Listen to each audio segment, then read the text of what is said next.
మంత్రి కొండపల్లి శ్రీనివాస్ ఎమ్మెల్యే గంటా శ్రీనివాసరావుకు త్రుటిలో ప్రమాదం తప్పింది. అభివృద్ధి పనుల శంకుస్థాపన కార్యక్రమంలో వాళ్ళిద్దరూ పాల్గొనగా సభా వేదిక కూలిపోయింది. ఎవరికి ఏమీ కాకపోవడంతో అందరూ ఊపిరి పీల్చుకున్నారు.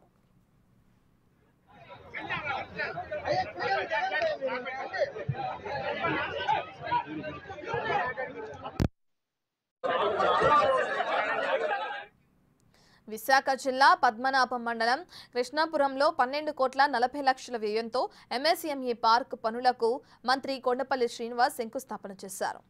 ఈ కార్యక్రమంలో భీమిలి ఎమ్మెల్యే గంటా శ్రీనివాసరావు కూడా పాల్గొన్నారు. వీరిద్దరూ కూర్చుని ఉండగానే సభా వేదిక కూలింది. ఇద్దరూ కింద పడిపోయారు. అక్కడున్న పోలీసులు వాటిని పైకి లేపి అక్కడి నుంచి తరలించారు.